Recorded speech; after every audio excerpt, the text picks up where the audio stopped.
Assalamualaikum warahmatullahi wabarakatuh. Alhamdulillah kita pada kali ini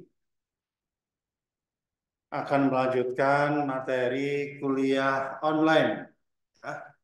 Pada kesempatan kali ini akan saya sampaikan dari hukum pembuktian, ya, di mana di dalam pembuktian itu, ya kan, merupakan hal yang paling menentukan di dalam proses persidangan. Kita tahu bahwa pembuktian inilah nanti yang akan menentukan siapa yang menang dan siapa yang kalah. Ya. Sering kita mendengar ya, di dalam proses persidangan itu atau di apa namanya itu media ya sering mendengar bahwa barang siapa mendalilkan maka harus membuktikan, ya. Jadi memang pembuktian ini menjadi hal penting. Nah, pada kesempatan kali ini saya hanya akan menyampaikan salah satu saja dari item pembuktian. Nah, saya mengingatkan di dalam pembuktian itu kan kalau di dalam Kitab Undang-Undang Hukum Perdata itu ada surat, saksi, persangkaan, pengakuan, sumpah. Ya, ya. Pada kesempatan kali ini saya hanya ingin menyampaikan apa yang dimaksud dengan sebuah surat atau tulisan, ya, atau akta. Ya. Seringkali dalam kehidupan sehari-hari kita tidak bisa membedakan bagaimana akta otentik dan akta di bawah tangan. Lalu bagaimana kekuatan daripada pembuktian masing-masing akta tersebut. Nah, ini saya kutip dari pasal 1867 Kitab Undang-Undang Hukum Perdata yang menyatakan begini bunyinya. Pembuktian dengan tulisan dilakukan dengan tulisan otentik atau dengan tulisan di bawah tangan. Artinya begini, bahwa di dalam pembuktian itu kita bisa menggunakan yang namanya akta otentik, tetapi juga bisa berupa akta di bawah tangan. Apa itu akta otentik? Akta otentik sebenarnya di dalam Kitab Undang-Undang Hukum Perdata juga sudah merumuskan, ya, yaitu di dalam pasal 1868 KUH Perdata yang menyebutkan bahwa suatu akta otentik ialah suatu akta yang dibuat dalam bentuk yang ditentukan undang-undang oleh atau di hadapan pejabat umum yang berwenang untuk itu di tempat akta itu dibuat. Nah, ini saya jelaskan. Jadi yang namanya akta otentik itu dibuat oleh atau di hadapan pejabat yang berwenang. Kalau ada akta dibuat oleh pejabat yang tidak berwenang, ya namanya bukan akta otentik. Ya sementara kadang orang beranggapan bahwa yang namanya akta otentik itu akta yang dibuat oleh notaris. Tidak. Jadi akta otentik itu tidak hanya akta notaris, tidak hanya akta notariil, tetapi ada juga akta-akta lain, misalnya akta nikah, kemudian akta cerai, kemudian akta yang dibuat oleh PPAT, pejabat pembuat akta tanah. Itu juga autentik itu. Autentik. Jadi begini, suatu akta dapat dikatakan sebagai akta autentik apabila memenuhi dua syarat. Ya, ada dua kualifikasi. Yang pertama, ya rumusan tadi, dibuat dalam bentuk yang ditentukan undang-undang. Maksudnya begini, Akta itu formatnya itu sudah ditentukan oleh undang-undang. Saya ingatkan bahwa akta itu bisa dibuat di hadapan pejabat umum yang memiliki kewenangan, tetapi akta itu juga bisa dibuat oleh pejabat yang berwenang. Contoh, akta yang dibuat oleh pejabat yang berwenang, misalnya ijazah, siapa yang berwenang mengeluarkan? Rektor, ya kan? Itu akta itu. Akta. Yang buat siapa? Pejabat yang berwenang, ya kan? Dibuat oleh. Nah, kalau dibuat di hadapan, sebenarnya akta itu dibuat oleh para pihak sebenarnya. Misalnya orang mau mendirikan perusahaan, ingin membuat anggaran dasar, anggaran rumah tangga perusahaan, datanglah ke notaris. Maka sebenarnya ADART itu ya yang buat para pihak sebenarnya.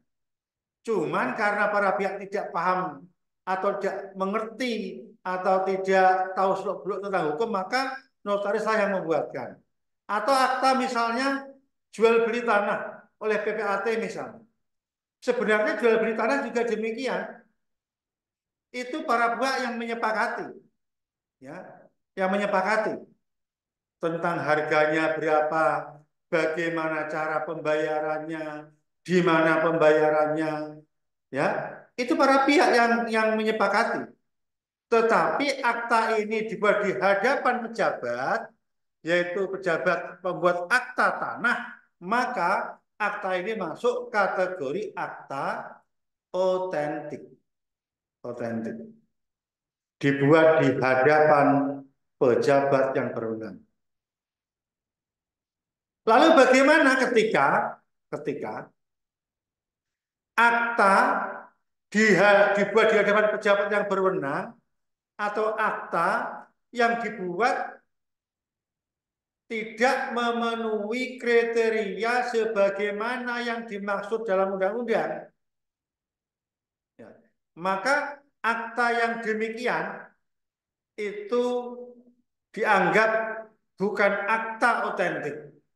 Bukan akta otentik. Ya. Karena bentuknya, formatnya contoh. Ada nomornya, kapan penandatanganannya. Artinya bentuk-bentuk ini secara limitatif. Itu sudah ditentukan oleh undang-undang. Ya. Ijazah misalnya,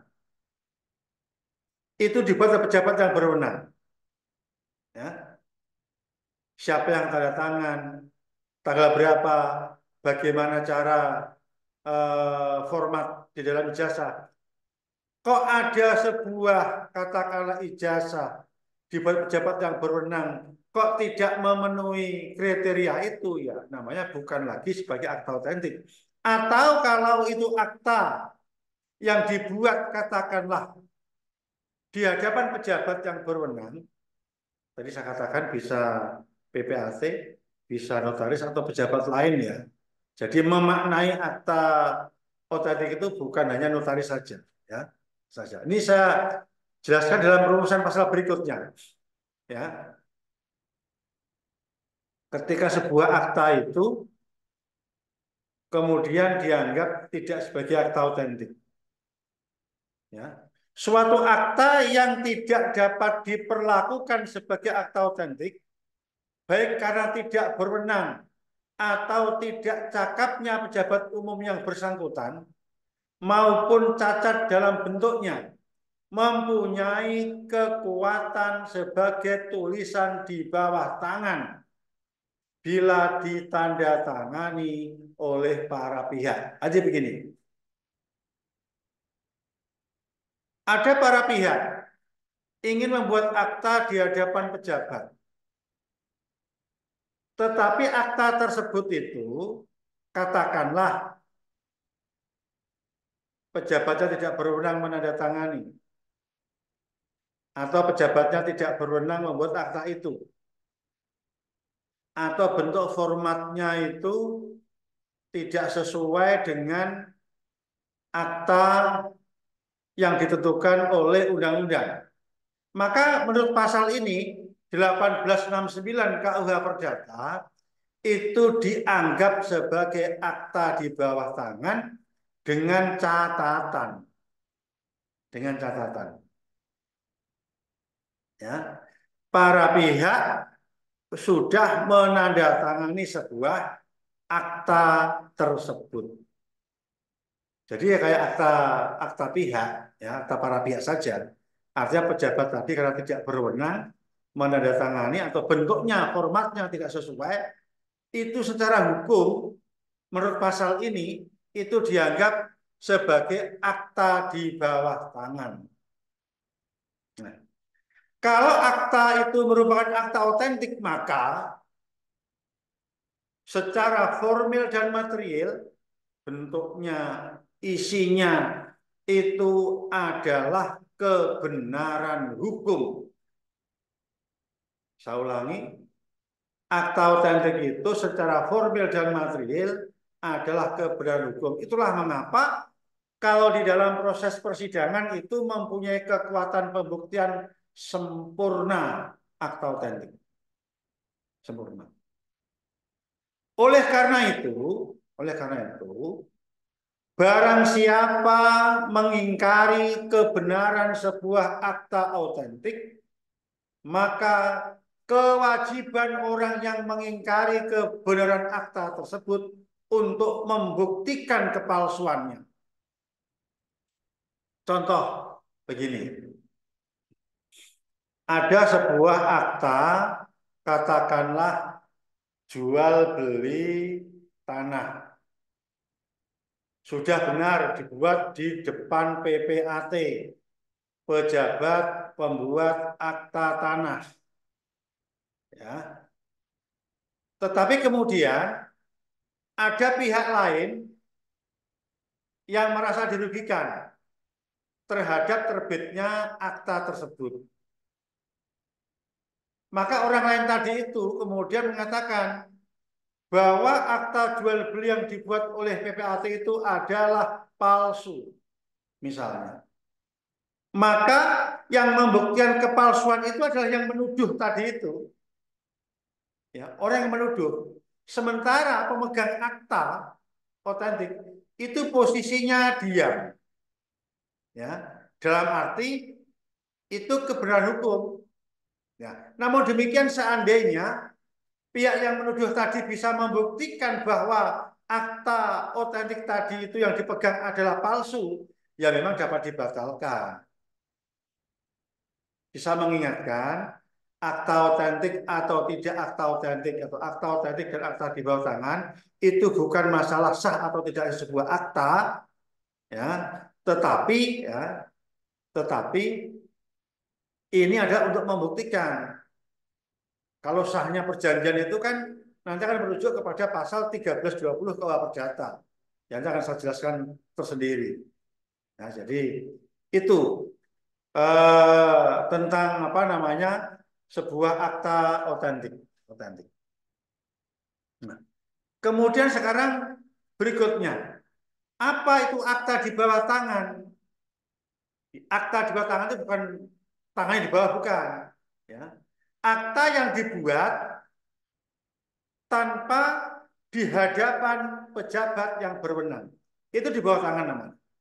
Kalau rumusan pasal 1874 mengatakan begini, yang dianggap sebagai tulisan di bawah tangan adalah akta yang ditanda tangan, ya, akta yang ditandatangani di bawah tangan, surat, daftar, surat urusan rumah tangga, dan tulisan-tulisan lain yang dibuat tanpa perantara pejabat umum.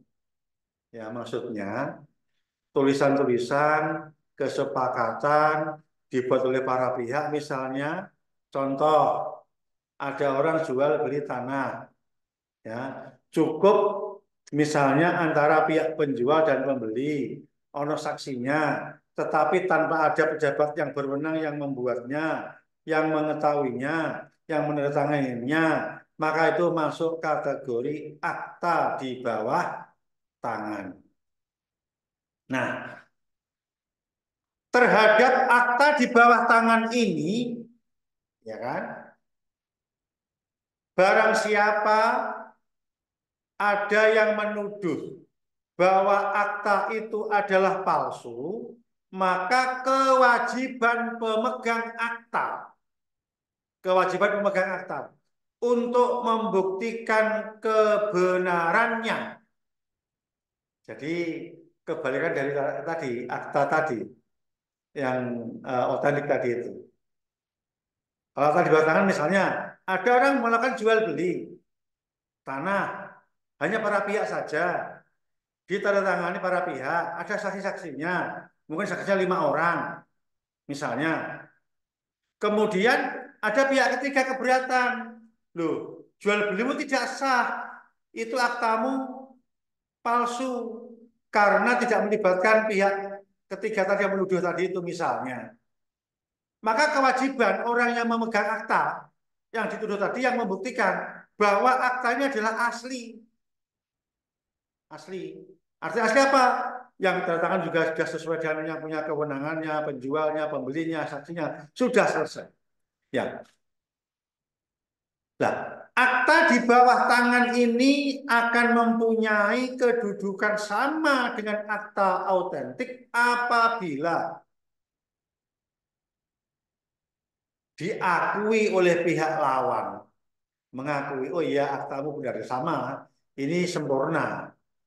Tetapi jika pihak lawan mengingkari kewajiban pemegang akta untuk membuktikan kebenaran daripada akta tersebut. Ya, jadi dapat disimpulkan, ya perbedaannya ada pada kalau akta otentik itu dibuat di hadapan atau dibuat oleh pejabat yang berwenang, sementara kalau akta di bawah tangan tidak dibuat di hadapan pejabat yang berwenang. Kalau akta otentik itu mempunyai kekuatan pembuktian sempurna dan barang siapa mengingkari kebenaran akta otentik, maka kewajiban orang yang mengingkari untuk membuktikan kepalsuannya. Sementara akta di bawah tangan, ya, ada akta yang dibuat oleh para pihak bisa mempunyai kekuatan hukum sempurna apabila pihak lawan mengakui akta tersebut. Ya, diakui pihak lawan. Dan barang siapa mengingkari kebenaran akta di bawah tangan, maka kewajiban pemegang akta untuk membuktikan keasliannya. Ya memang nanti problemnya akta di bawah tangan itu adalah kemudian ada bukti suratnya, ada tanda tangannya para pihak, kemudian ada saksinya, tetapi semua yang menandatangani sudah meninggal semua. Nah, ini susah membuktikannya. Harus membutuhkan, bukan tidak dapat dibuktikan, tetapi agak kesulitan dalam proses untuk pembuktian tersebut. Ya, demikian yang dapat saya sampaikan dalam kuliah online. Ya, semoga bermanfaat. Nanti akan kita lanjutkan kembali untuk materi-materi berikutnya. Terima kasih. Wassalamualaikum warahmatullahi wabarakatuh.